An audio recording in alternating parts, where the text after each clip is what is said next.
কার্যবিধির এই যাবৎকাল পর্যন্ত যেগুলো পড়ছি সেখান থেকে আপনার সৃজনশীল প্রশ্ন প্লাস বিভিন্ন ধরনের প্রশ্ন কিভাবে হবে এবং সেগুলোর উত্তর প্রণয়ন কৌশলগুলো আলোচনা করব এবং সৃজনশীল প্রশ্ন হলে ঠিক আসলে কোন বিষয়গুলো আমাকে মাথায় রাখতে হবে সেই বিষয়গুলো আপনার দেখার চেষ্টা করব। তো শুরুতে আমরা চলে যাব আমাদের মূল যে আইনটা আছে সেই আইনটাতে। এই জায়গা থেকে আমাদের কি রকমের প্রশ্ন আসতে পারে। শুরুতে যদি আমরা দেখি যে আমাদের এক এক ধারা থেকে আমাদের বড় জোর এমসিকিউ আসতে পারে, যে এটা আপনার কত সালে কোন তারিখে কার্যকর হয়েছে, কোন সালে কত সালে কার্যকর হয়েছে, এটা একটা প্রশ্ন হতে পারে। এছাড়া তেমন এখানে গুরুত্বপূর্ণ নাই। আমাদের রচনামূলক প্রশ্ন করার ক্ষেত্রে চার ধারাটা মোটামুটি আপনার গুরুত্ব বহন করে। এখান থেকে আমাদের সংজ্ঞা আসতে পারে, যে কি কি সংজ্ঞা এখানে আছে, এই সংজ্ঞাগুলোর উপরে প্রশ্ন হতে পারে। এখান থেকে আমাদের পার্থক্য আসতে পারে। কিরকম আসতে পারে পার্থক্য? যেমন জামিনযোগ্য এবং জামিন অযোগ্য এই দুইটা অপরাধের মাঝে পার্থক্য আপনার আসতে পারে। তারপরে আপনার আসতে পারে আপনার যে অভিযোগ এবং নালিশ এই দুইটার মাঝে পার্থক্য আসতে পারে। তারপর পার্থক্য আসতে পারে আমলযোগ্য বা ধর্তব্য অপরাধের সাথে আমল অযোগ্য বা অধর্তব্য অপরাধ, এই দুইটা অপরাধের পার্থক্য আসতে পারে। পার্থক্য আসতে পারে অনুসন্ধান এবং তদন্ত এই দুইটার ভিতরে, অনুসন্ধান এবং তদন্ত এই দুইটার ভিতরে আপনার পার্থক্য আসতে পারে, যে অনুসন্ধান কাকে বলে, তদন্ত কাকে বলে। তারপর এগুলোর ধারা বিধি আপনি যদি যুক্ত করেন এবং কিছু কিছু বিষয় যদি যুক্ত করেন, আপনার যে কোনো পার্থক্য কিন্তু আপনি সহজে লিখতে পারবেন। পার্থক্য লেখার ক্ষেত্রে যে এটার সংজ্ঞাটা দিলেন, এটার সংজ্ঞাটা দিলেন, তারপর এটার ধারা, এটার ধারা, এটার এটার প্রবিধান, এটার প্রবিধান, এটার মৌলিক তথ্য দুইটা আপনার পার্থক্য দেখাই দিলেন, বাস পাঁচটা হয়ে গেল। এরকম 5-6টা পার্থক্য দিলেই এনাফ। মনে রাখবেন পার্থক্য লেখার ক্ষেত্রে মার্ক কত আছে এখানে ততটুকুর উপর ডিপেন্ড করে। কোনো কোনো সময় 3টা 2টা 4টা পার্থক্য আসতে পারে। অনেক দিন যাবতই আপনার এই ধরনের প্রশ্ন হয় না। যদি কখনো এই ধরনের প্রশ্ন হয়েই যায় তখন আপনি কি করবেন? 5 থেকে 11 ধারা পর্যন্ত আছে আমাদের আদালতের আপনার শ্রেণীবিন্যাস বা আদালতের পরিচিতি। তো এদিক থেকে লিখিত পরীক্ষার প্রশ্ন হওয়ার সম্ভাবনা খুবই কম। যদি চলে আসে তখন কি ধরনের প্রশ্ন এখান থেকে হতে পারে? এখান থেকে আপনার বড়জোর প্রশ্ন হতে পারে যে বাংলাদেশের আপনার বিচার ব্যবস্থা সম্পর্কে আলোচনা করুন, বা বাংলাদেশের আদালত সমূহ সম্পর্কে আলোচনা করুন, এবং কোন আদালত কি ধরনের আপনার শাস্তি দিতে পারে। এটা একটা বড় একটা গুরুত্বপূর্ণ প্রশ্ন, আর মানে বড় একটা রচনামূলক প্রশ্ন। তো এটার ক্ষেত্রে এখান থেকে আদালত আছে, আদালতের বর্ণনা আছে, কিন্তু আদালতের শাস্তির কি দিতে পারে এটা কিন্তু এখানে বলা নাই। শাস্তিগুলো যদি আমরা দেখি, এক্ষেত্রে আমাদের একটু ক্রস করে যেতে হবে, আপনার এই দিকে। এই যে এখানে আছে আমাদের শাস্তিগুলো, যদি আমরা দেখি যে এই দিক থেকে শাস্তির পরিমাণ দেওয়া আছে, যে 28 ধারা আছে যে দণ্ডবিধির অধীনে অপরাধ, আপনার এটা পানিশমেন্ট দিতে পারবে কারা। তারপরে অন্যান্য আইন অনুযায়ী অপরাধ কারা শাস্তি দিতে পারবে, কিশোরদেরকে দিতে পারবে শাস্তি। তারপর এটা দরকার নাই। তারপরে যে 31 ধারাটা ইম্পর্টেন্ট, যে হাইকোর্ট ও দায়রা জজ যে দণ্ড দিতে পারে, যদি আগের গুলাও না দেন, এই 31-এ যেটা আছে যে হাইকোর্ট এবং দায়রা জজ যে সকল দণ্ড দিতে পারেন, তারপর ম্যাজিস্ট্রেটগণ যে দণ্ডগুলো দিতে পারেন। এখন কথা হলো, যদি কেউ সংক্ষিপ্ত করতে চান যে আপনি এত কিছু লিখবেন না বা এত কিছু আপনার মনে নাই, 31 এবং 32 হলেও আপনাকে দিতে হবে। 31-এ হাইকোর্ট এবং দায়রা জজ তাদের ক্ষমতা, এবং 32-এ বলা আছে যে অন্যান্য ম্যাজিস্ট্রেট যারা থাকবেন তাদের এক্ষেত্রে কি ক্ষমতার কথা বলা আছে সেটা এখানে দেওয়া আছে। এইগুলো অনুযায়ী আপনার বিচারিক প্রশ্ন হতে পারে। এবার আমরা আবার একটু ফেরত আসবো পিছন দিকে।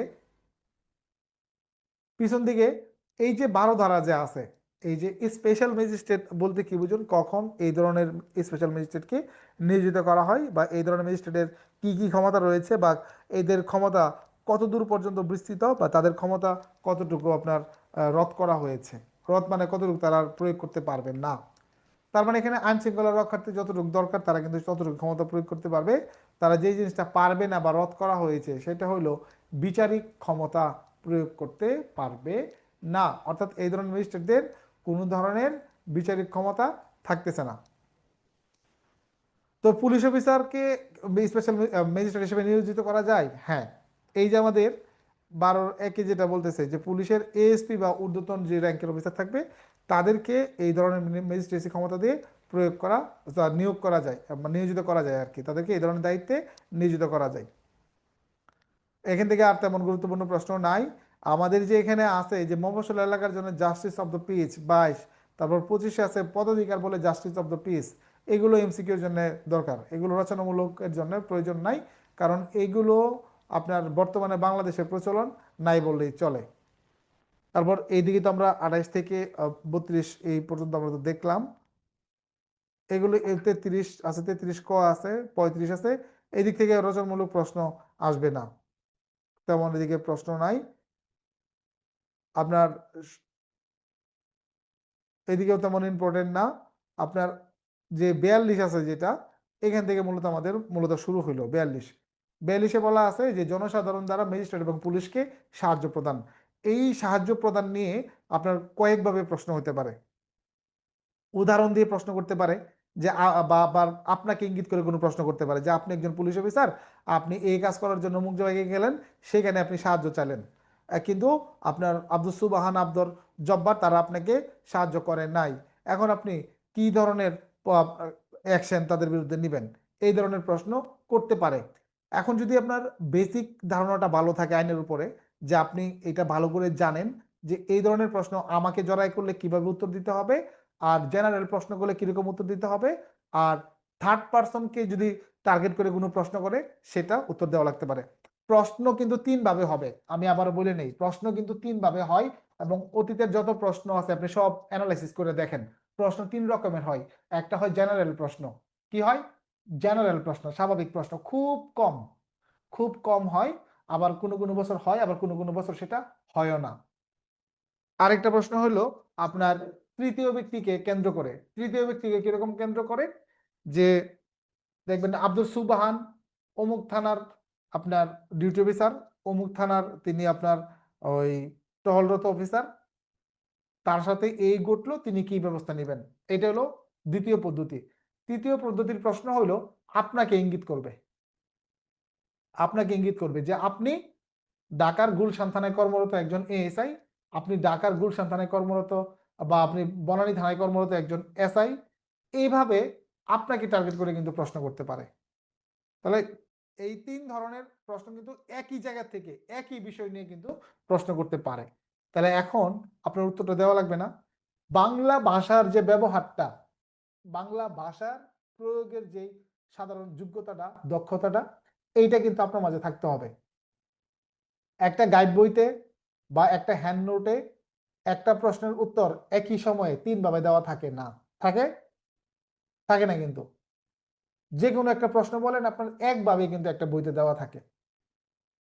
তাহলে একটা বইতে যদি একটা প্রশ্নের উত্তর 3-4 ভাবে দিতে চায়, তাহলে একটা বই অনেক মোটা হয়ে যাবে না? মোটা হবে কিনা? স্বাভাবিকভাবে অনেক মোটা হবে, কারণ এটার পৃষ্ঠা আপনার 3 গুণ এমনিতেই হচ্ছে।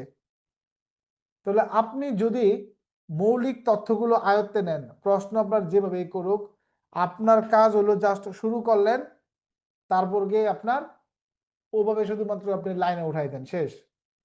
যদি বলা হয় এজার কাকে বলে, এজার লিপিবদ্ধ করার নিয়মগুলো আলোচনা করুন, আপনি লিখবেন যে এটাকে এজার বলে, আপনার আপনাকে বলছে যে করার জন্য, তাহলে নিম্নে আপনার এজাহার লিপিবদ্ধকরণের নিয়মসমূহ আলোচনা করা হলো, 1 2 3 4 5 6 7 আপনি যে কটা পারেন দিলেন।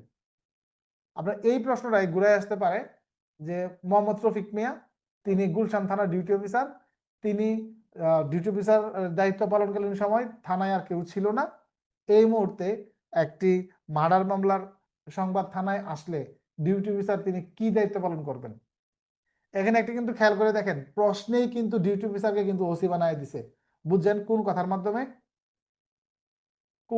মাধ্যমে, ডিউটি অফিসারকে ওসি বানায় দিছে, এই জিনিসটা আপনার ধরা লাগবে। এখানে বলতেছে যে ওই সময় থানায় অন্য কোন অফিসার ছিল না, ডিউটি অফিসার হিসেবে আপনি কি ব্যবস্থা নেবেন, বা এসআই রফিক কি ব্যবস্থা নেবে, দুই রকম প্রশ্ন। লজিকটা হইলো, আপনার কাছে যদি প্রশ্ন করা হয় যে এসআই রফিক কি ব্যবস্থা গ্রহণ করবেন, এখন এসআই রফিক কি করবে সেটা জানতে চাইছে আপনার কাছে, তাহলে এখন কি আপনি লিখতে পারেন যে আমি এসআই রফিক হিসেবে নিম্নলিখিত ব্যবস্থা গ্রহণ করব? এটা কি লিখছে যে আপনি এসআই? কোথাও লিখছে? লেখে নাই, তাহলে আপনি ওটা কিভাবে উত্তর দেন?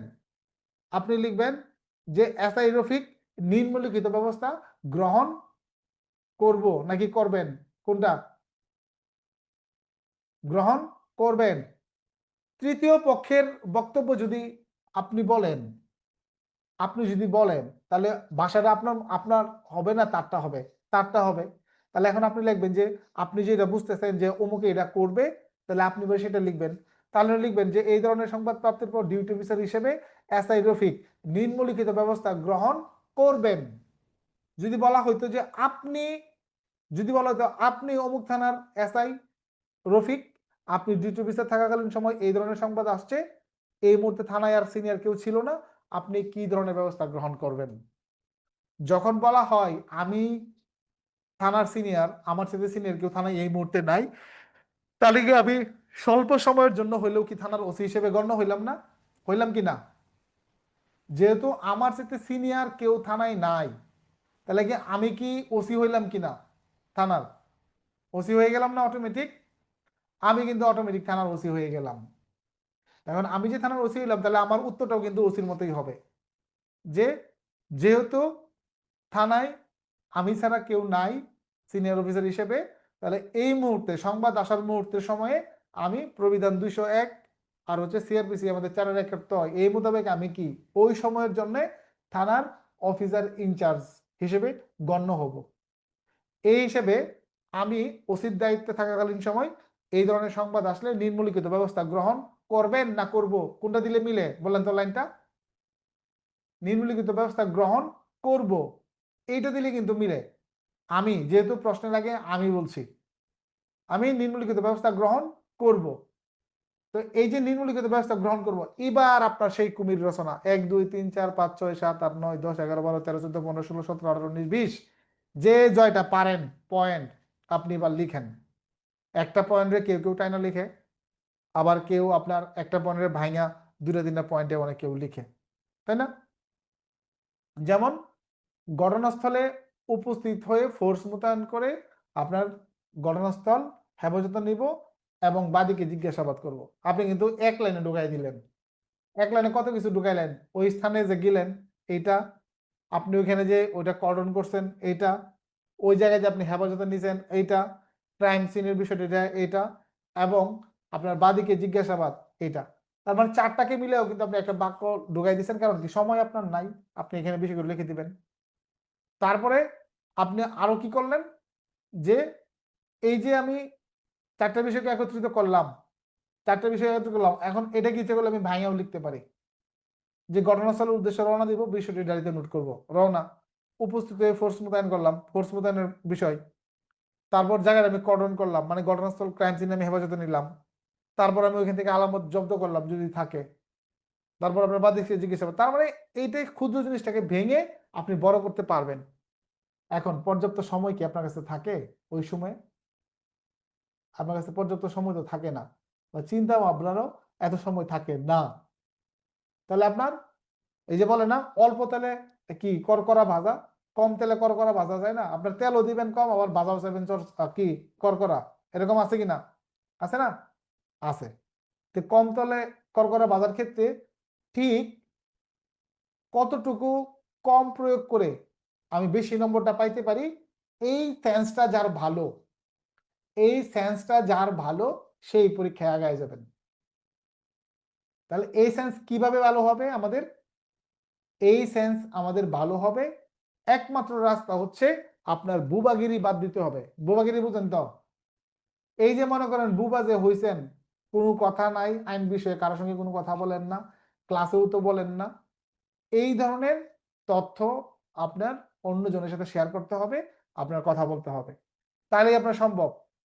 তাহলে একমাত্র আপনার ভালো করা সম্ভব। এছাড়া কিন্তু আপনি আইনে তেমন ভালো করতে পারেন। আপনি প্রচুর পরিমাণ লিখতেছেন, জানতেছেন, ক্লাস করতেছেন, নিয়মিত পড়তেছেন, আপনার একনিষ্ঠভাবে একা একা, ওয়েলকাম, কেউ নাই, কি আর করবেন, একাই তো পড়বেন। তবে চেষ্টা করবেন আরেকটা লোকের সাথে ভাই একটু কথা বলার জন্য। সে না পারুক কিছু, তারে আপনি বোর্ডে ধরাই দেন। ঘরে যদি বউ থাকে, তাহলে বউর সাথে যদি একটু পরামর্শ করতে পারেন যে তুমি আমার 2টা প্রশ্ন টশ্ন ধরো। আর যারা জামাই বউ আছেন পরীক্ষার্থী একই সাথে, তাহলে তো কথাই নাই, যে বাঁচলেও একসাথে, মরলেও একসাথে, র্যাঙ্ক লাগাইলেও একসাথে, নাকি? তাহলে এমন ভাবে প্রস্তুতি নিবেন যাতে একসাথে র্যাঙ্ক লাগাইতে পারেন। আমি ফেসবুকে একটা পোস্ট দেখলাম, খুব সুন্দর লাগলো আমার কাছে, যে একজন পোস্ট করছে হ্যাঁ, যে আপনার একসাথে র্যাঙ্ক লাগাই গেছে, খুব একটা আনন্দের দিন। আবার সবচেয়ে মজার বিষয় হলো যেদিন আমার আমার এক গত বেসের স্টুডেন্ট যেদিন তার গায়ে হলুদ এদিন র্যাঙ্ক মানে ডিও হয়েছে, আর দায়িত্বভার গ্রহণের দিন মনে হয় তার আপনার মানে বিয়ে, এরকম একটা আর কি আমাকে পাঠাইলো। এটাও খুব ভালো লাগছে, এই মেসেজটাও ভালো লাগছে। আমি জানি না সে কে, আপনাদের কারো পরিচিত হইতে পারে, যে আপনার গতকালকে মনে হয় বিয়ে গেছে, শুক্রবার না, গতকালকে মনে হয় বিয়ে গেছে। গতকালকে তো অনেকে র্যাঙ্ক ট্যাঙ্ক লাগাই ফেলছে, না লাগাইছে না জানি না ঠিক লাগাইছে কিনা। তো আপনার বিয়ে গেছে, তো বিয়ের দিন র্যাঙ্ক, এটা বিশাল ব্যাপার না র্যাঙ্ক। আবার আমার এক ব্যাচমেট আর তার বউকে নিয়ে গেছে আপনার ডেলিভারিতে, এইদিকে আবার তার র্যাঙ্কের জন্য তারে ডাকছে, মানে একই দিনে দুইটা, ওইদিকে তার মেয়েও হয়েছে, এদিকে তার পদোন্নতি হয়েছে একই দিনে, ঠিক না? তো না, আপনার এরকমও কিন্তু অনেক সময় হয় কাকতালীয় ভাবে। তো আমরা যেই সেন্সটা বললাম, এই সেন্সটা আপনি কাজে লাগাবেন যে আপনাকে কি চাইছে পরীক্ষার প্রশ্নে। এই প্রশ্নের বাইরে যদি আপনি চলে যান, কোনোভাবেই কিন্তু আপনি ভালো মার্ক পাবেন না। পরে আমরা যাই পরের স্ক্রিন শেয়ারে, যে আমাদের পরের যে ধারাগুলো থেকে কি ধরনের প্রশ্ন হতে পারে। আমাদের এই জনসাধারণের সাহায্য সহযোগিতার এটা প্রশ্ন হতে পারে, যে আপনি অমুক জায়গায় গেছেন, আপনাকে সাহায্য করলো না, এক্ষেত্রে কি করবেন। এটা আমলের অযোগ্য অপরাধ, তার মানে আপনি এখন করা ক্ষেত্রে তাকে গ্রেপ্তার করতে পারেন না। এটা আপনার মাথায় রাখতে হবে যে আপনি এখানে কি করতে পারেন আর কি করতে পারেন না। একইভাবে 44-45, যে আপনি অমুক এলাকার চেয়ারম্যান বা মেম্বার, গ্রাম্য প্রধান, চৌকিদার, আবার আপনার এই ধরনের বিষয় জড়াই দিল, জড়াই দিয়ে প্রশ্ন করলো, সেই ক্ষেত্রে আপনি যদি সংবাদ না দেন আপনার অপরাধ কি, আর অপরাধ করে থাকলে আপনার বিরুদ্ধে কি ব্যবস্থা গ্রহণ, তখন সেই ব্যবস্থা এখানে যেগুলো বলা আছে এগুলো আসতে পারে। এবার এতক্ষণ আমরা যে আলোচনা করলাম মনে করেন সেগুলো কোনো আলোচনাই করলাম না। এবার যেগুলো আলোচনা করতে যাচ্ছি এইগুলো হইলো গুরুত্বপূর্ণ প্রশ্ন। যেমন গ্রেফতার কাকে বলে, গ্রেফতারের পদ্ধতি আলোচনা করুন। খুব সহজ একটা প্রশ্ন, খুব সহজ এবং খুবই কমন একটা প্রশ্ন। গ্রেফতার কাকে বলে এবং গ্রেফতার পদ্ধতি আলোচনা করুন। আপনারা কি জানেন এই যে এত সংখ্যক লোক ভালো এক সাবজেক্টে ভালো আরেক সাবজেক্টে ফেল করার কারণ কি? এই সহজ প্রশ্ন। আপনারা কঠিন প্রশ্নে আপনি কোনো সময় ফেল করবেন না। কঠিন প্রশ্নে আপনি ধরা খাবেন সহজ প্রশ্নে। এন্ড এই কথা শুনে না কিন্তু অনেকে অবাক হয়ে যেতে পারেন, স্যার এটা আবার কি এমন কথা বলেন যে কঠিন প্রশ্নে আপনি ধরা খাবেন না, ধরা খাবেন সহজ প্রশ্নে। ধরাটা আমরা কিভাবে খাই পরীক্ষার হলে, একটু মিলাই নেন আমার সাথে, দেখেন মিলে কিনা। যখন এই ধরনের একটা প্রশ্ন করা হয় যে গ্রেপ্তার কাকে বলে, গ্রেপ্তারের পদ্ধতি আলোচনা করুন, এই প্রশ্নের উত্তর আপনি পরিপূর্ণভাবে পারেন না, পারেন কিন্তু। এখন এটা কিন্তু আপনি পরিপূর্ণভাবে এই যে লেখা যে শুরু করছেন, 40 মিনিট হয়ে গেছে ভাই, আপনার কলম থামে না, আপনি এত ব্রিলিয়ান্ট স্টুডেন্ট, এত পরিমাণ লেখা লিখতেছেন 1 নং প্রশ্নের পায়া, এই যে লেখা লিখতেছেন, আপনার তো আর লেখা শেষ না, 40 মিনিট হয়ে গেছে। তখন আপনি একবার ঘড়ির দিকে তাকালেন, কি 40 মিনিট হয়ে গেছে এখনো তো লেখা শেষ হলো না। এই জায়গাটা যে ভুলটা আমরা করি, সহজ প্রশ্ন লেখা একদম নির্ঘাত রেজাল্ট খারাপ।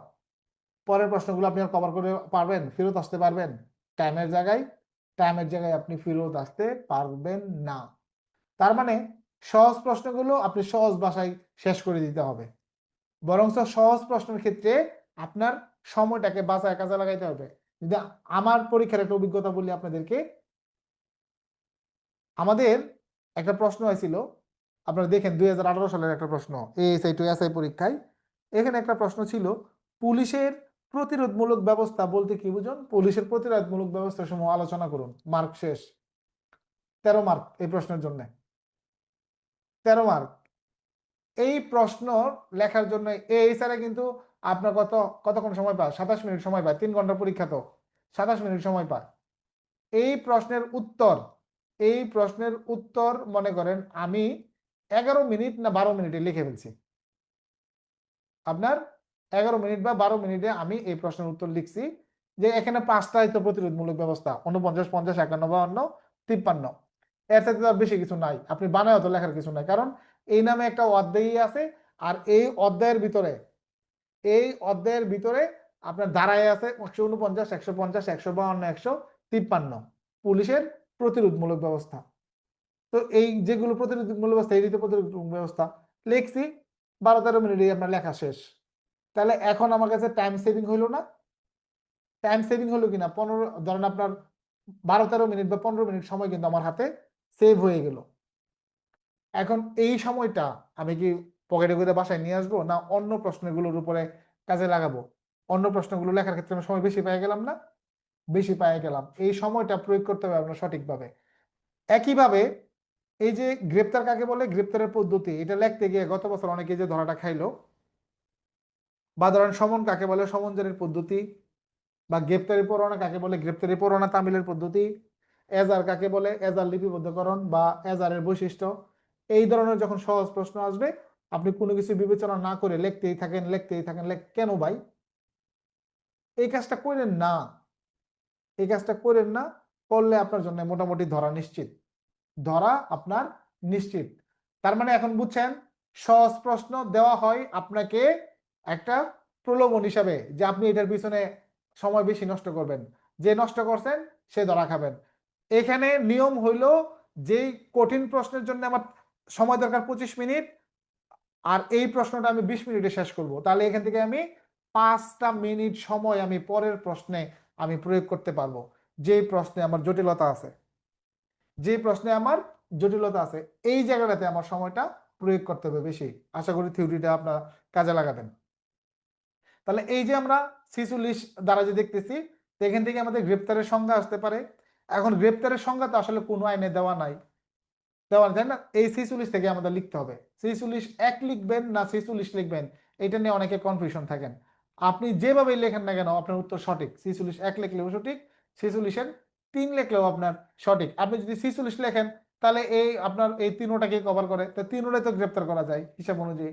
তারপর আপনার যদি 46 এক লেখেন তা 46 একও গ্রেপ্তার। তো 46 লেখার পক্ষে আমি বেশি, কারণ কি, মৃত্যু ঘটায়ও তো গ্রেপ্তার কার্যকর করা যায়, তাই না? মৃত্যু ঘটায়, তাহলে মৃত্যু ঘটায়ও তো আমি করলাম, তাহলে 46 তিনও লাগে। তারপর 46 একে স্পর্শ করে গ্রেপ্তার কার্যকর করা, তাহলে এটাও যায়, একও যায় তিনও যায়। তার মানে 46 থেকে দিলাম, কনফিউশনের দরকার নাই। আর যারা 46 এক লিখতে চান কোনো সমস্যা নাই, দিয়ে দেন, এইগুলো নিয়ে তর্ক করার দরকার নাই, বা এটাই সঠিক এটা নিয়ে চ্যালেঞ্জ করার দরকার নাই। যার যেটা মন চায় দুইটাই দিন, সমস্যা নাই। 46-এর একও দিতে পারবেন, 46-ও দিতে পারবেন, কোনো সমস্যা নাই। তাহলে এদিক থেকে গ্রেপ্তারের সংজ্ঞাটা আমাদের জন্য খুব ইম্পর্টেন্ট। গ্রেপ্তার কাকে বলে, গ্রেপ্তারের পদ্ধতি, গ্রেপ্তারের পদ্ধতি পরীক্ষায় আসবে আপনাকে ধরা খাওয়ানোর জন্য। চিন্তা করে দেখবেন আপনি ধরা খাবেন না সময় বাঁচাবেন, এই সিদ্ধান্ত আপনার কাছে। আমি আবারও বলতেছি, ধরা খাবেন নাকি আপনি এখান থেকে সময় সেভ করে অন্য জায়গায় কাজে লাগাবেন, এটা হলো আপনার বিষয়। আমাদের 46 ক থেকে শুরু করে 46 উম পর্যন্ত আমাদের নতুন 5টা ধারা আরো এখানে যুক্ত হয়েছে। তো এইগুলো থেকে কিন্তু আপনার একসঙ্গে আলাদা আলাদা প্রশ্ন হইতে পারে, আবার কিন্তু একই সঙ্গে প্রশ্ন হইতে পারে। একই সঙ্গে প্রশ্ন কিরকম হইতে পারে, যে আপনার গ্রেফতার কাকে বলে, গ্রেফতারের পদ্ধতি বিশদ আলোচনা করুন, বা আপনার গতানুগতিক পদ্ধতির চেয়ে গ্রেপ্তারের আধুনিকায়ন পদ্ধতি আলোচনা করুন। এটা একটা প্রশ্ন করতে পারে, মনে করেন করবেন না, বাট আপনি চিন্তা করেন যে এরকম প্রশ্ন আসলো যে আপনার আধুনিক গ্রেপ্তারের পদ্ধতি আলোচনা করুন। প্রশ্ন এইভাবে আসবে না, বাট আপনি চিন্তা করেন, যখন আপনি চিন্তা করার যোগ্যতা রাখেন, চিন্তা আপনি করতে পারেন, তখন আপনি অন্যান্য প্রশ্নগুলো ইনস্ট্যান্ট দেখা মাত্র উত্তর দেওয়ার যোগ্যতাও আপনি অর্জন করছেন বলে গণ্য হবে। বুঝতে পারলাম? আপনি যদি একটা জিনিস চিন্তাই করতে না পারেন, তাহলে আপনি সেখান থেকে উন্নতি করবেন কিভাবে? যদি আপনার স্বপ্নই থাকে বেতন রেশন, আপনি আর অন্য কোনো কিছু মনে করেন যে এক্সট্রা কোনো বিজনেস এলাকায়, নিজ এলাকার ক্ষেত্রে, বাড়িতে আপনি দ্বিতীয় কোনো ইনকাম সোর্সের চিন্তায় আপনার মাথায় না আনতে পারেন, তাহলে আপনি সেখান থেকে উন্নতি করবেন কিভাবে? এখন বলতে পারেন, স্যার যে টাকা বেতন রেশন পাই এটা তো চলতেই পারি না, আবার দ্বিতীয় বিজনেসের চিন্তা করবো কিভাবে? এটা একটা প্রশ্ন না? আমি তো এরকম মোটিভেশনাল আপনাদের কথা বলি যে সেকেন্ড ইনকাম, এটা কিন্তু আবার অন্যভাবে নেবেন না কেউ, আমি কিন্তু বৈধ আলাপ করতেছি। যে সেকেন্ড ইনকাম বলতে, যে আপনার ফিডব্যাক তৈরি করতে হবে যার যে সামর্থ্য আছে, এইটা অনুযায়ী আপনি চিন্তা করে দেখেন, অল্প অল্প করেও কিন্তু আপনি অন্য একটা কিছুতে বিনিয়োগ করতে পারেন, সেভিংস করে বিনিয়োগ করতে পারবেন অল্প করে। যে কোনো বিজনেস আপনি ছোট করে শুরু করবেন, আপনি লস খাইতে পারেন, মাইর খেতে পারেন, উঠে দাঁড়াতে হবে আপনাকে, উঠে আপনাকে দাঁড়াতে হবে। ওকে, আমরা এই যে 46 ক খ গ ঘ উম এই যে অংশটা আছে, এখান থেকে গ্রেপ্তারের আধুনিকায়ন পদ্ধতি বা আধুনিকায়ন বা বর্তমানে কি আপনার 54 ধারার প্রয়োগ যেটা আছে, 54 ধারার ক্ষেত্রে যদি খেয়াল করেন, সেই 54 ধারার প্রয়োগের যে আপনার সীমাবদ্ধতা কতটুকু, এটা যদি প্রশ্ন করা হয়, আপনি এই প্রশ্নের উত্তর কিভাবে বুঝবেন? 54 ধারার প্রয়োগের সীমাবদ্ধতা কতটুকু? এটার উত্তর হলো 54(2)। এখানে আপনার প্রয়োগ আপনার নিষেধ করে দিছে যে আপনি ইচ্ছে করলেই কাউকে আপনার প্রতিরোধমূলক আটক করতে পারেন না, যেটা আমরা আগে পারতাম। দেখবেন আমলযোগ্য অপরাধে জড়িত বা যাকে জড়িত বলে সন্দেহ করা হয়, আগের ধারা 2025 সালের সংশোধনের আগের ধারার কথা আমি বলতেছি, দেখবেন ওইখানে বলা আছে আমলযোগ্য অপরাধে জড়িত বা যাকে জড়িত বলে সন্দেহ, মানে সন্দেহ হইলে আপনি ধরে লাইছেন, বা কোনো কথা নাই, বার্তা নাই, সাক্ষ্য প্রমাণ নাই, নির্ভরযোগ্য কোনো তথ্য নাই, মানে দারোগার সন্দেহ হয়েছে, দারোগা ধরে নিয়ে এসে। আবার দেখা গেছে যে ধরে নিয়ে এসে তারপর মনে করেন যে চালান দিছে। আমাদের যে এএসআই 4000 জনবল আপনারা পাইছেন, আর 4000 জনবল হতে পারে, এটা একটা প্রস্তাবনা আছে। 8000-এর ভিতর অর্ধেক পাইছি, অর্ধেক পাইছি না। এখন এইটা এখনো কার্যকর হয় নাই। এটা নিয়ে অনেকে স্বপ্ন দেখতে আমি না করতেছি। আপনারা নিয়মিত পড়াশোনা করেন। এটা যখন হবে, আপনারা সিরিয়ালে থাকলে আপনি পাবেন। আল্লাহ আপনার অটোমেটিক এই সিরিয়ালে নিয়ে আসবে। কিন্তু ওইটাকে ধরে নিয়ে আপনি পড়ালেখা করেন না। আপনি পড়ালেখা করবেন মূল সিরিয়ালের অংশ নিয়ে। বুঝা গেছে? যে এএসআই থেকে এসআই 250 এর ভিতরে আমার থাকতে হইব, আর কনস্টেবল অবলিক নায়ক থেকে এএসআই আপনার সিরিয়াল 400 এর ভিতরে থাকতে হইব। তাহলে আপনি মোটামুটি সেফ জোন। এইটা টার্গেট নিয়ে আপনি পড়াশোনা আগায় যান। সবসময় তো জনবল কাজ করে না। আমরা দেখতে পাচ্ছি এটা পুলিশের ইতিহাস, মানে 20 বছর চাকরিতে আমি দেখছি যে 9 সাল, 10 সাল, তারপর 15 সাল, 16 সাল ডিএমপিতে, 15, 16 হইলো জেলায়। আবার এই যে এবার দেখলাম সারা বাংলাদেশ সেন্ট্রাল পদ্ধতি, এবার যে এরকম জুয়ার কিছুদিন পর পর আসে। এখন জুয়ার একটা আমাদের সামনে আছে। এখন এই সরকারের মেয়াদ তো অল্প কয়েকদিন আছে, এই কয়দিনের ভিতরে বাকি 4000 জনবল হয় কিনা আমি ঠিক জানি না। এই সংশ্লিষ্ট যারা আছেন তারা ভালো বলতে পারবেন যে বাকি 4000 জনবলের ফাইলটা কি পর্যায়ে আছে, কি পর্যায়ে আছে। যদি এটা ভালো পর্যায়ে থাকে তাহলে আপনাদের জন্য সুখবর, মধ্যবর্তী পরীক্ষা হবে যদি জনবল আগে হয়ে যায়। আর যদি নির্বাচনের আগে না হয় তাহলে মনে করেন যে আপনার একটু আপনার নির্বাচিত সরকার এসে আমাদের একটু সময় লাগবে। সময় লাগবে না? সময় লাগবে, কিন্তু সেই ক্ষেত্রে আপনার পদোন্নতির বিষয়টা একটু ডিপেন্ড করতেছে রেগুলার পদোন্নতি। অতএব রেগুলার চিন্তাটা করাই আপনার জন্য বুদ্ধিমানের কাজ। আচ্ছা, এবার হচ্ছে আমরা যাই এই যে পরের ধারাগুলোতে। এক্ষেত্রে থেকে আমাদের কিন্তু এই যে এএসআই পদ যে সৃষ্টি হয়েছে 4000, কিসের ভিত্তিতে আপনারা জানেন? এই সিসিলিশের এখানে একটা ধারা আছে, দেখবেন এখানে এএসআই কে নিয়োজিত করার জন্য কিন্তু বলা আছে 46 গতে। 46 গতে কিন্তু দেখবেন একজন এএসআই, কমপক্ষে একজন এএসআই কে নিয়োজিত করার জন্য বলা হয়েছে। এই যে দেখেন 46 গ, এখানে অ্যাসিস্ট্যান্ট সাব ইন্সপেক্টর নিয়োজিত করার জন্য বলা হয়েছে। তো এই যে এএসআই প্রত্যেক থানায় থানায় নিয়োজিত করা লাগবে, এগুলো থেকে কিন্তু আপনার বলা হয়েছে। তারপরে এই যে আমরা আগে জানতাম যে আপনার ভিকটিমের চিকিৎসা করা প্রবিধানের এখানে আছে 321 মনে হয় আছে, গ্রেপ্তারকৃত আসামির অসুস্থতা হলে চিকিৎসার ব্যবস্থা।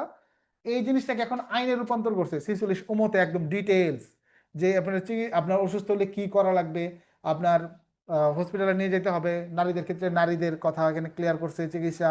এবং ইলেকট্রনিক ভিডিও লিঙ্কেজ, এই যে ইলেকট্রনিক ভিডিও কলের মাধ্যমেও আপনার প্রয়োজন সাপেক্ষে দেখানো লাগতে পারে যে এমন এমন ব্যক্তিকে গ্রেপ্তার করা হয়েছে বা গ্রেপ্তারকালীন সময় বা গ্রেপ্তার করে ফেলছেন, এই সময় দেখলেন সে অসুস্থ হয়ে গেছে, হার্ট অ্যাটাক বা ধরেন আপনার অ্যাক্সিডেন্টাল, এরকম কোনো জরুরি ভাবে সে আহত হইলো। এখন সেই ক্ষেত্রে ওই ব্যক্তির গ্রেপ্তারের পদ্ধতির ক্ষেত্রে এই ভিডিও লিঙ্কেজ, যে ইলেকট্রনিক ভিডিও লিঙ্কেজ, এইটা কিন্তু ভিডিও কলের মাধ্যমে হাজির করা যেতে পারে। কারণ রুগী এলো আইসিইউতে ভর্তি, রুগী কোথায়?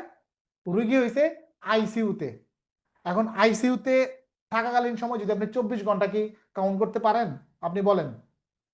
রুগী আইসিইউতে 24 ঘন্টার ভিতর তাকে কোর্টে হাজির করার কথা। এখন আগের আইন যদি আপনার চিন্তা করেন 25 সালের সংশোধনীর আগে, তাহলে কিন্তু আপনার 24 ঘন্টার ভিতর কিন্তু হাজির করার কথা, আপনি কিন্তু এখন 24 ঘন্টা পাচ্ছেন না, কারণ সে মুমূর্ষু অবস্থায় আছে। এখন আপনি কি করবেন? সৃজনশীল প্রশ্ন হতে পারে না?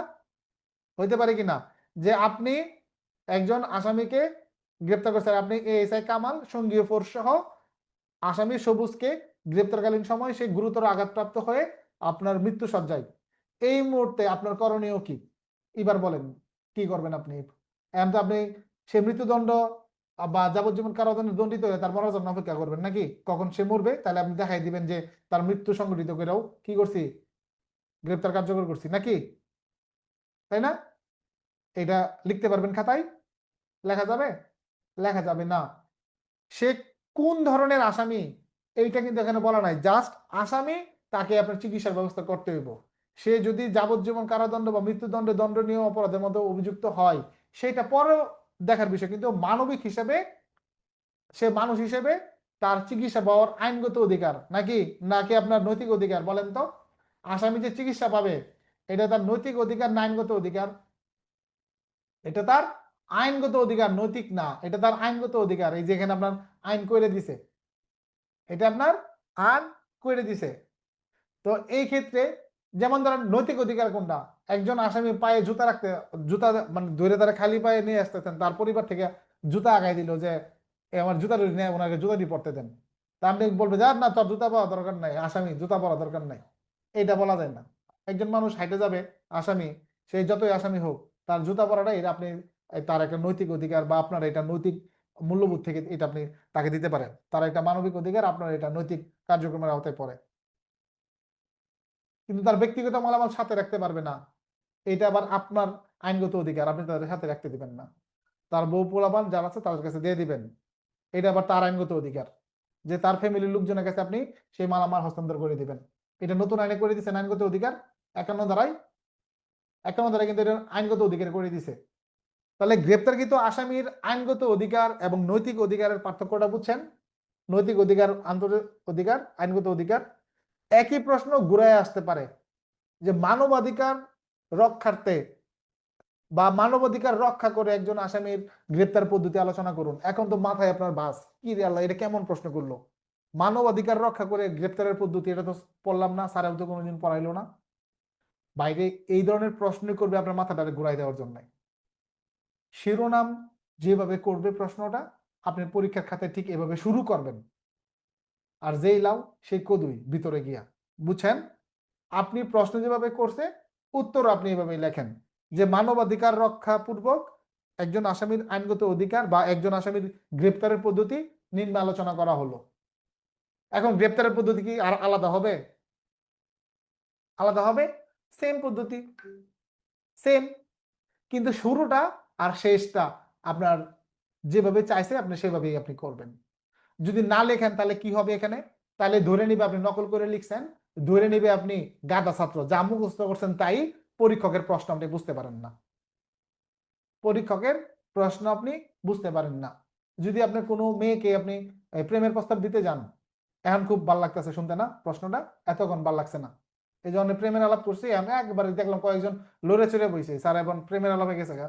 শুনেন তাহলে বলি, যখন আপনি কোনো মেয়ের প্রেমের প্রস্তাব দিতে যাবেন তখন যদি আপনার বন্ধু আপনাকে যা শিখাই দিছে same to same copy paste করেন, ওই মেয়ে বুঝতে পারবে না যে আপনি অন্য জন্য শিখানো বক্তব্য বলতেছেন। গিয়ে বললো যে তোমার আমার অনেক ভালো লাগে, আমি তোমার ভালোবাসি, একটা না কয়ে ফেললেন, তার মানে এটা মুখস্থ করে আইছেন, এটাই আপনি কইছেন। আর যদি মনের ভিতর থেকে ভালোবাসাটা হয় তাহলে কিন্তু আই লাভ ইউ না বললেও কিন্তু আপনার কথাবার্তা ইশারা ইঙ্গিতে কিন্তু বোঝানো যায় যে আমি তোমার ভালোবাসি, বোঝানো বোঝা যায় না? তার মানে পরীক্ষার হলে ঠিক পরীক্ষার্থীকে প্রশ্নটা যেভাবে করা হয়েছে সে কি এটাই উত্তর দিচ্ছে, নাকি সে গাটার মতন যা মুখস্থ করছে সেটাই লিখছে? যে খাতা দেখে সে কি এটা বুঝতে পারে না আপনি মনে করেন? আমার একটা বাস্তব অভিজ্ঞতা বলি, আমি যখন কনস্টেবল থেকে পরীক্ষা দিই, তা আমার তো আশপাশে সব ব্যাচমেট, আমি বলছি 2 ঘন্টার জন্য আমার কোনো ব্যাচমেট নাই পরীক্ষার হলে, জানি না সেই ব্যাচমেটদের ভিতরে এখানে কেউ আছে কিনা। পরীক্ষার হলে আমি ডাইরেক্ট বলছি যে 2 ঘন্টার জন্য আমার কোনো ব্যাচমেট নাই, তোরা যদি কেউ আমার ডিস্টার্ব করস আমি স্যারের কাছে কমপ্লেন করাম। ডাইরেক্ট পল্লি লয়ে দিছি আমি 2 ঘন্টা লেগে। ঠিক আছে, মন খারাপ করিস না, 2 ঘন্টা পরে আবার ঠিকঠাক হয়ে যাবো, আগে যা তাই বলে নিছি যে আমার কেউ ডিস্টার্ব করবে আমি কিন্তু স্যারের কাছে বিচার দিব। আমি জানি তারা টার্গেট করে নিচ্ছে আমার ডিস্টার্ব করবে, কারণ আমরা তো জানি না যে কে কিরকম স্টুডেন্ট, কে কিরকম পরীক্ষা দিবে, এটা কিন্তু একটু ধারণা থাকে না? ধারণা থাকে তো।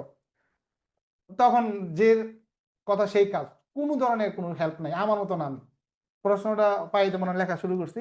এখন এখানে একটা প্রশ্ন আসছিল যে আপনার সড়ক দুর্ঘটনায় নিহত একজন ব্যক্তির সুরতহাল রিপোর্ট তৈরি করুন। এটা তো কোনো বইয়ের সাথে মিল নাই, একদম একদম একটা আনকমন একটা প্রশ্ন।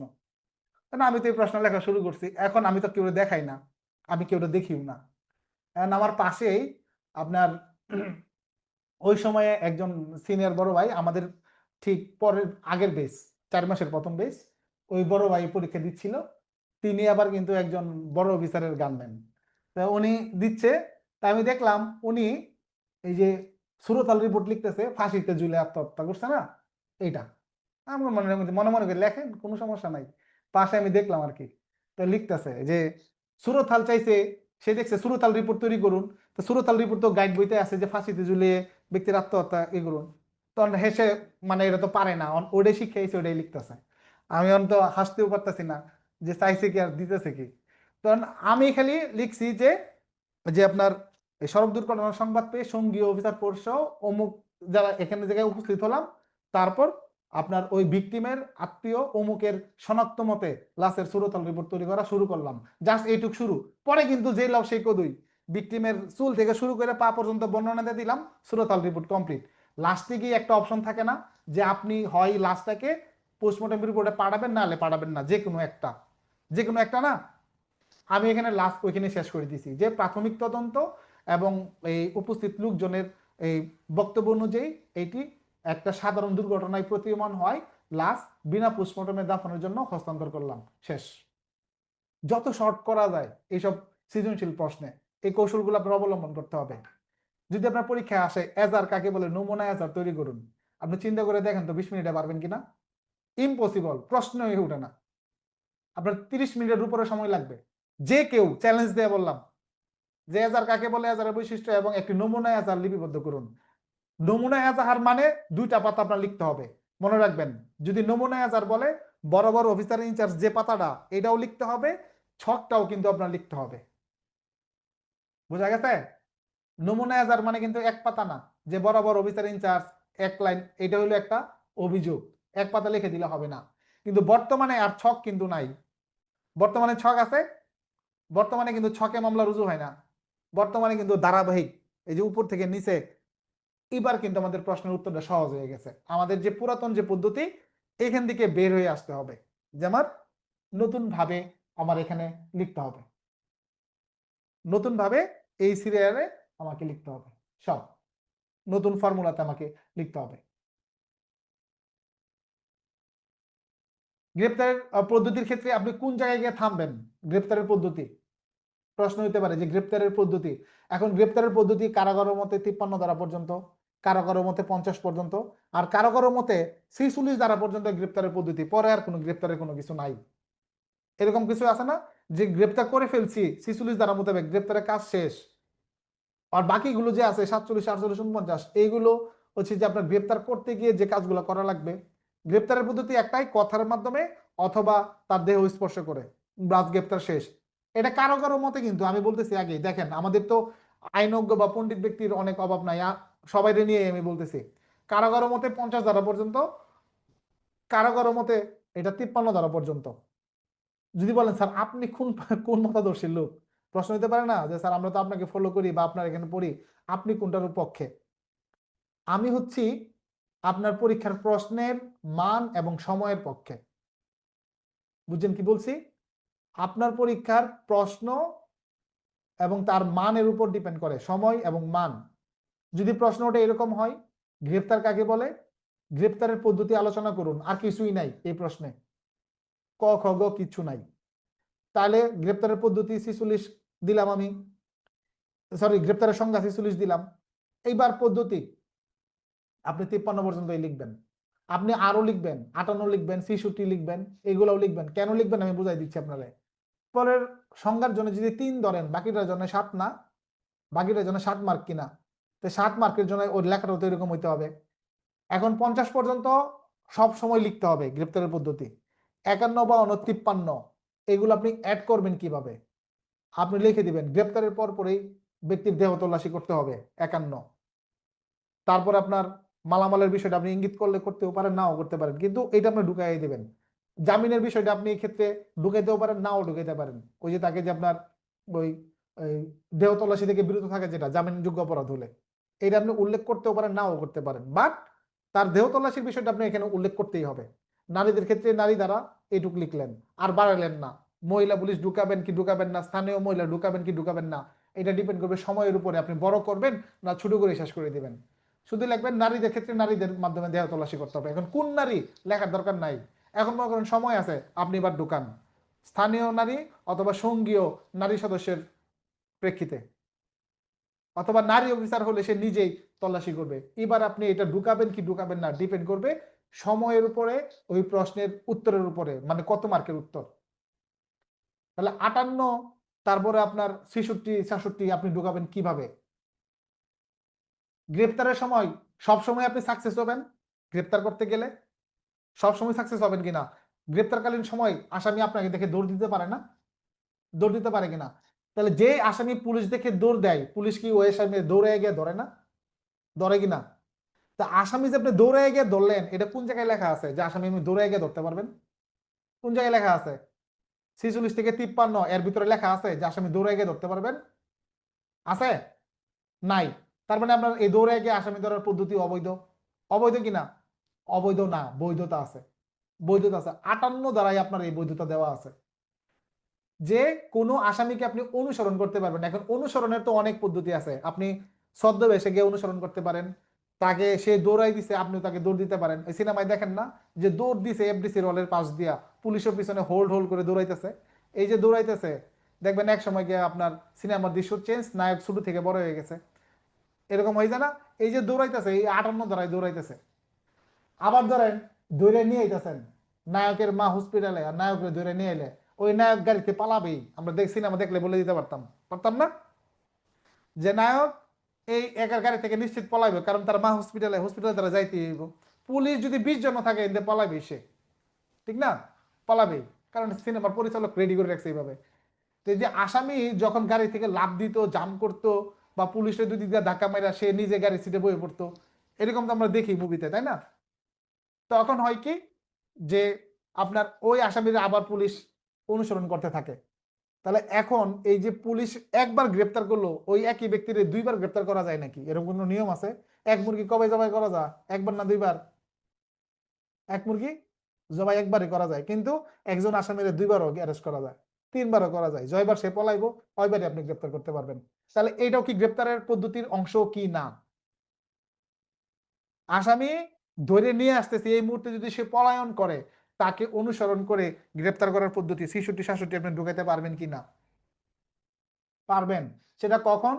যদি প্রশ্নের মার্ক হয় 7, প্রশ্নের মার্ক হয় 8, আপনার কাছে যদি পর্যাপ্ত সময় থাকে। এখন ধরেন প্রশ্ন এলো এরকম যে জনসাধারণ কোন কোন ক্ষেত্রে সহায়তা করতে বাধ্য, সহায়তা না করলে তার শাস্তি কি? ধরেন 1 নং প্রশ্নের উত্তর ক। আপনার 1 নং প্রশ্নের উত্তর খ, সমন কাকে বলে? সমন জারির পদ্ধতি। 1 নং প্রশ্নের উত্তর গ, গ্রেপ্তারের পদ্ধতি আলোচনা করুন। এখন বলেন আপনি বাগে কত পাইলেন? 3। বাগে কত পাইলেন? 3। এবার আপনি লেখেন 3 এর জন্য সবকিছু লেখেন। লেখেন না? লেখেন? লিখবেন? লিখবেন না। লিখবেন? লিখবেন না। যারা বিয়ে করছেন, মনে করেন আপনার শ্বশুর বাড়িতে যান, মনে করেন শ্বশুর বাড়িতে যখন যান, কি বিশাল আপ্যায়ন করে না? বিশাল আদর আপ্যায়ন করে। ঠিক আপনার জায়গায় যদি মনে করেন যে অন্য একজন মেহমান আয়, পাশের বাড়ির মেহমান আয়, বা দূরসম্পর্কের একজন আত্মীয় আয়, জামাইয়ের জন্য যে আয়োজনটা করে, জামাই কিন্তু প্রথম প্রথম যে যাইবো তখন কিন্তু এই আদরটা পাইবো। আবার যদি জামাই গিয়ে শ্বশুর বাড়ি যদি খাওয়া শুরু করে মাসের পর মাস, তাহলে কিন্তু আবার আদর কমে আইবো। এটাও কিন্তু আবার সঠিক। তো প্রতিবেশী যদি আসে বেড়াইতে, তাহলে চা নাস্তা দেয় বিদায়। আর জামাই গেলে ইলিশ মাছ, দেশি মুরগি, ঠিক না? মনে করেন যে বড় রুই মাছ, কাতল মাছ, আয়োজনটা এরকম হইব। তাহলে এইটাই ডিপেন্ড করবে যে আপনি আসলে কত মার্কের জন্য এবার আপনার খাতাটাকে আপনি সাজাবেন। এইটা যার সেন্স ভালো কাজ করবে সে আগায় যাবেন। পরীক্ষা কিছুই না, শুধুমাত্র এই ক্ষেত্রে 2 ঘন্টার খেলা বা 3 ঘন্টার খেলা। এএসআইদের জন্য 3 ঘন্টার খেলা, কনস্টেবল নায়কদের ক্ষেত্রে 2 ঘন্টার খেলা। এই খেলায় যার উপস্থিত বুদ্ধি ভালো সেই ভালো। সচিন টেন্ডুলকার 100 সেঞ্চুরি করছে, 0 রানে আউট হয়েছে না? হয়েছে কিনা? অভাব নাই। বাংলাদেশের এমনও প্লেয়ার আছে, সচিন টেন্ডুলকার যতগুলো 0 রানে আউট হয়েছে এতগুলো ইনিংসই খেলে নাই, এতগুলো ইনিংসই খেলে নাই। তাহলে এরকম কিন্তু আপনার আপনার পরীক্ষার লাইফটাও কিন্তু এরকম। তার মানে আপনি প্রস্তুত থাকেন যে আপনি যে কোনো মুহূর্তে যে কোনো কিছু ফেস করতে পারেন। আপনি ফুল টস বলও পাইতে পারেন, ইয়র্কার বলও পাইতে পারেন, আবার কি আপনি নো বলে ফ্রি হিটও মারতে পারেন। এটা হচ্ছে একজন প্লেয়ারের বৈশিষ্ট্য। ঠিক এই 2 ঘন্টা সময়ের জন্য আমরা প্রত্যেকে একজন করে প্লেয়ার। মনে রাখবেন, এই খেলায় যে ভালো করতে পারবেন, প্র্যাকটিস সারা বছর কি করছেন দেখার বিষয় না, কার কাছে পড়ছেন, জনি ল স্কুল না অমুক স্কুল দেখার বিষয় না, ঠিক ওই সময়টাতে কি লিখছেন খাতায় এইটাই আপনার দেখার বিষয়। বুঝাইতে পারলাম? ঠিক এই শক্তিটা কার কাছে থাকবে? আপনার কাছে থাকবে। এই শক্তিটা আপনার কাছে থাকবে। আপনার 2014 সালের বিশ্বকাপের কথা মনে আছে? আর্জেন্টিনা কি পরিমাণ ভালোটা খেললো, ফাইনালে গিয়ে শেষ ধরা খেলাইলো। আর 2022 সালে প্রথম ম্যাচে সৌদি আরবের লগে হাইরা গিয়ে বিশ্বকাপ চ্যাম্পিয়ন জিতে রইল। অতএব কখন যে কার ভাগ্যে কি কোন দিক দিয়ে শুরু হয় বলা যায় না। দেখবেন সব সারা বছর ভালো, ফাইনালে গিয়ে শেষ। শুরুতে হুজুট খেলাইছেন, লাস্টে গিয়ে চ্যাম্পিয়ন হয়ে গেছেন। বলা যায় কার কপালে কি আছে। অতএব শুরুতেই আপনি আইন বুঝতেছেন না, হাল ছেড়েন না, বা শুরুতেই খুব বেশি আইন বুঝে ফেলাইতেছেন, এত উৎসাহী হয়ে ফাল পারেন না। বুঝুন কি কইছি? খুব বেশি আইন জানেন, অন্যকে অবহেলা করেন না। যে লোকটার অবহেলা করতেছেন, পরীক্ষার দিন সিরিয়ালের দিন দেখবেন তার নাম আছে লিস্টে, আপনার নাম নাই। আপনার নাম নাই, এরকম আছে কিন্তু, এরকম আছে। অতএব খুব সাবধান। তারপরে আমাদের 54 ধারার বিষয় বললাম, 55, 56 এগুলো বিনা পরণের পদ্ধতি কি, পদ্ধতির আপনার 56 ধারা হচ্ছে যে বিনা পরণে অর্ডার কিভাবে দিবে। আর যদি আপনি 55, তারপরে 57, 59 এই ধারাগুলোকে প্রয়োগ করেন, তখন দেখতে হবে যে কোন কোন কারণে একজন ব্যক্তিকে বিনা পরণে গ্রেপ্তার করা যায়। সৃজনশীল প্রশ্ন হইতে পারে এভাবে যে আপনি একটি থানার সাব ইন্সপেক্টর, আপনি একটি থানার অফিসার ইনচার্জ, আপনার থানা এলাকায় আইন শৃঙ্খলা রক্ষার্থে আপনি কোন কোন অপরাধীদের বিনা পরোয়ানায় গ্রেপ্তার করতে পারেন, এবং এই গ্রেপ্তারের পর তাদের বিরুদ্ধে আইনগত কার্যক্রম ব্যাখ্যা করুন। তো কোন কোন অপরাধে গ্রেপ্তার করতে পারেন এটা আমরা পেয়ে গেছি 54, 55, 57, 59, তারপর আমাদের 171, তারপরে আমাদের কত 128, এগুলো আমাদের 151, এগুলো আমাদের বিনা পরোয়ানায় গ্রেপ্তারের কি ক্ষেত্র বা কারণ। এখন ব্যবস্থা, এবার তো আটকে গেলাম, তাদের বিরুদ্ধে কি ব্যবস্থা নিব। এখন ব্যবস্থা হলো 54, 55 গ্রেপ্তার করলে এখানে আমার আপনার 55 ধারা গ্রেপ্তার করলে একরকম, 54 ধারা গ্রেপ্তার করলে একরকম। 54 ধারায় তার বিরুদ্ধে হয় আপনার পরবর্তীতে রিপোর্ট দিতে হবে।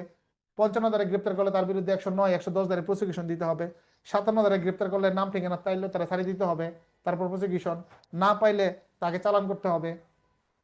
এরকম এক এক জায়গায় গ্রেপ্তারের কারণে কিন্তু এক এক রকম ব্যবস্থা, তাই না? তো এগুলো আসলে আপনার মাথার প্রয়োগ করতে হবে, বুদ্ধিটা প্রয়োগ করতে হবে যে প্রশ্নটা চাইলো কি আর আমি দিয়ে এলাম কি। এই যে চাইলো কি আর দিয়ে এলাম কি, এই জায়গাটাই কিন্তু আমরা ধরাটা খামো, যে একটা জিনিস চাইছে আমি দিয়ে এলাম আরেকটা।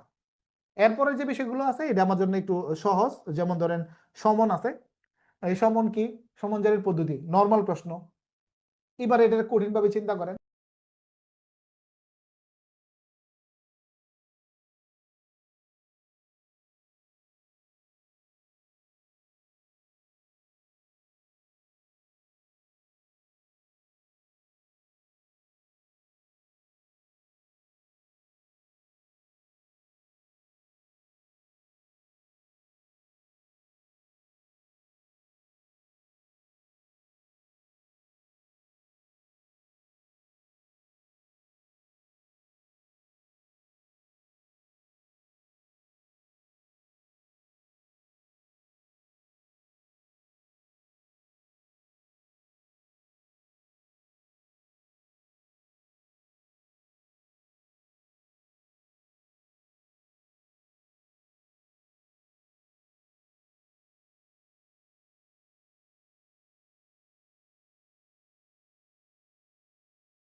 এএসআই মাকসুদুল ইসলাম, ওসি সাহেব আপনাকে কতিপয় ব্যক্তির নামে সমন জারির জন্য দিলেন। আপনি সমন জারি করতে গিয়ে দেখলেন একজন ব্যক্তি বাড়িতে আছে, একজন নাই, আরেকজন মারা গেছে। এখন এই সমনগুলো নিষ্পত্তি আলোচনা করুন। কারণ আমি কি আপনার এই প্রশ্নের উত্তর শিখাইছি? কিন্তু দ্বারা তো আমি পড়াইছি। তাহলে আপনি উত্তরটা এইভাবে শুরু করবেন, আমি কিশোরগঞ্জ জেলার ভৈরব থানায় কর্মরত একজন এএসআই অমুক, এই ক্ষেত্রে ওসি সাহেব আমার নামে এই মুখের নামে আমার নামে 3টা সমন ইস্যু করেন, আমি প্রয়োগ তাদের নামে নিম্নোক্তভাবে এগুলো প্রয়োগ করব। তারপরে প্রথম ব্যক্তি, দ্বিতীয় ব্যক্তি, তৃতীয় ব্যক্তি। তো প্রথম ব্যক্তি আছে, তার কাছে আমি 69 সরাসরি দিয়ে দিলাম নাকি? দ্বিতীয় ব্যক্তি নাই, তার পরিবারের লোকজনের কাছে কিসে দিয়ে দিলাম? আমি 70 দ্বারা দিয়ে দিলাম। তার পরিবারের লোকজন জন না পাইলাম, তখন মনে করেন যে লটকে জারি করে দিয়ে দিলাম, শেষ। এখন যে ব্যক্তি মারা গেছে আইনে তো লেখা নাই। পড়ছেন আপনারা কেউ যে মৃত ব্যক্তির নামে কিভাবে সমন জারি করা যায়? লেখা আছে কোথাও পড়ছেন? লেখছেন? কোথাও পড়েন নাই, কিন্তু কোনো আইনেও নাই, স্পষ্টভাবে উল্লেখ করা আছে নাই। কিন্তু উচ্চ আদালতের সিদ্ধান্ত আছে এই বিষয়ে। উচ্চ আদালতের সিদ্ধান্ত কি হিসেবে ব্যবহার করা হয়? আইনের অন্যতম উৎস। উচ্চ আদালতের সিদ্ধান্ত নিম্ন আদালত মানতে বাধ্য না। উচ্চ আদালতের সিদ্ধান্ত, মনে করেন সুপ্রিম কোর্ট যদি কোনো অর্ডার দেয়, এই 54 ধারার যে রেস্ট্রিকশনটা, এই 54 ধারার রেস্ট্রিকশন এতদিন পর্যন্ত কিভাবে পুলিশ মানতে বাধ্য ছিল? হাইকোর্টের অর্ডার ছিল, গুগলে সার্চ দিয়ে দেখেন। 54 ধারার যে নিষেধাজ্ঞাটা এখন তো আইন করে করছে, কিন্তু আইনের আগে এতদিন কিভাবে চলছে পুলিশ? এটা উচ্চ আদালত হাইকোর্ট থেকে একটা রুল জারি করছিল, ওই রুলের প্রেক্ষিতে 54 ধারায় অ্যারেস্ট বন্ধ ছিল, এবং এটা এবার আইন করে কার্যকর করে দিছে। এরকম আছে যে আমাদের নিয়ম আছে কি, যদি কোনো ব্যক্তি মারা যায়, এলাকার মানুষ বলতেছে এটা গ্রহণযোগ্য নাকি তার সম্পর্কে যদি চেয়ারম্যানে ডেথ সার্টিফিকেট ইস্যু করে, কাউন্সিলর ডেথ সার্টিফিকেট ইস্যু করে, এটার গ্রহণযোগ্যতা বেশি। সাক্ষ্য আইনে কি বলা আছে? যে দালিলিক সাক্ষ্য দ্বারা মৌখিক সাক্ষ্য কি হবে? বর্জন হবে। কি হবে? দালিলিক সাক্ষ্য দ্বারা মৌখিক সাক্ষ্য বর্জন। তার মানে ডকুমেন্টারি বিষয় আছে, ব্যক্তি মারা গেছে, তো মারা যাওয়ার সাথে তার কোনো কিছুই বলা নাই। বলা আছে যে একজন ব্যক্তি মারা গেলে অটোমেটিক সে চার্জশিট থেকে বাদ পড়ে, সে যতই কুখ্যাত এরশাদ শিকদার হোক। মারা যাওয়ার সাথে সাথে এরশাদ শিকদারের যে এক মামলায় মৃত্যুদণ্ড কার্যকর হয়েছে, বাকি মামলাগুলোতে মৃত্যুদণ্ড কার্যকর করা লাগছে, তারা কবরতে তুইলা কি আবার ফাঁসি দিছে? কবরতে তুইলা কি আবার ফাঁসি দিছে? দেয় নাই। এক মামলায় কার্যকর হয়েছে, তার মানে অন্য মামলাতে অটোমেটিক কার্যকর হয়ে গেছে বলে গণ্য হয়েছে, তাই না? তো এইরকম উচ্চ আদালতের সিদ্ধান্ত আছে যে মৃত ব্যক্তি যদি তার নামে সমন যায়, সেই সমন আপনার নিষ্পত্তি বলে গণ্য হবে, মানে এই সমন আর কোনো দরকার নাই, ওই ব্যক্তির কোনো মূল্যই নাই আর। তাহলে এই ক্ষেত্রে আমার বানায়া লিখতে হইব, কিচ্ছু করার নাই। আপনি এক্ষেত্রে লিখবেন আপনার তৃতীয় ব্যক্তির নামে সমন জারি করতে গিয়ে যেহেতু জানতে পেরে সে মৃত, তখন তার সম্পর্কে মৃত্যুর সনদ সংগ্রহপূর্বক বিজ্ঞ আদালতে ওই সমন সহ প্রেরণ করে আপনার নিষ্পত্তি করব, শেষ। কোন আইন কানুন দিয়ে আপনার এটা অবৈধ ঘোষণা করতে পারবে যে আপনি এটা কেন করলেন, ওরে কেন কবর থেকে তুলে ডেকে আনলেন না? বলেন, এই ক্ষমতা আছে আপনার? কোন বিচারক আপনাকে অর্ডার দিতে পারবে যে তাকে কেন আপনি মৃত্যুর আগে আনলেন না? তা আপনি, আপনার মামলার তারিখের আগে তো সে মারা গেছে, তাই না? এইটা হলো আমার বানায় দিতে হবে। এখন আপনি এক্ষেত্রে ধারা বা বিধি কি দিবেন? আপনি যে পুলিশ অফিসার হিসাবে একটা প্রত্যয়ন লিখতেছেন বা একটা যে প্রতিবেদন লিখতেছেন যে আপনার সাক্ষী রুস্তম আলী পিতা আব্দুল কুদ্দুস, গ্রাম অমুক, থানা অমুক, জেলা অমুক, সে গত এত তারিখে মারা যায়, মৃত্যু সনদ সংযুক্ত, এই এই সমনটি আপনার বিনা এতে জারিতে ফেরত দেওয়া হলো, কোর্টকে আপনি ফেরত দিচ্ছেন। তো এইটা যে আপনি প্রতিবেদন আপনি সই করছেন, এইটা যদি আদালত আপনার মাইনা নেয়, তাহলে এটা চূড়ান্ত সমন জারির চূড়ান্ত প্রমাণ হলো না? তাহলে 74 দ্বারাই একটা আমাদের মোটামুটি মিলে, মোটামুটি 74 দ্বারাই মোটামুটি মিলে যে সমন জারির একটা প্রমাণ হিসেবে গণ্য হয়। এই ক্ষেত্রে আমরা এটা 54 ধারাটা মোটামুটি, যদিও পুরোপুরি মিলে না, এরকম মিলতে হয়। যেমন আমাদের পরীক্ষার্থী হিসেবে কিছু কিছু বিষয় আছে আমাদের মিলবে না, কিন্তু আমাদের ইউজ করতে হয়। কিরকম? জনগণকে হয়রানি করা যাবে না, সবাই পারেন, প্রবিধান 260 নাকি, যারা একবার হলো পরীক্ষা দিচ্ছেন। 260 কি ভাই একবার জীবনে পড়ে দেখছেন ভিতরে কি লেখা আছে? ওইখানে লেখা আছে তদন্তকারী কর্মকর্তা সে তদন্ত করবে সরেজমিনে, সে সাক্ষীদের জিজ্ঞাসাবাদ করবে তার ঘটনাস্থলে গিয়ে, তার বাড়িতে গিয়ে, তাদেরকে অযথা ডেকে আনবে না মানে থানায়, তাদের যাতে কোনো ধরনের হয়রানি না হয় জিজ্ঞাসাবাদের সময়, এই বিষয়টি তিনি খেয়াল করবেন।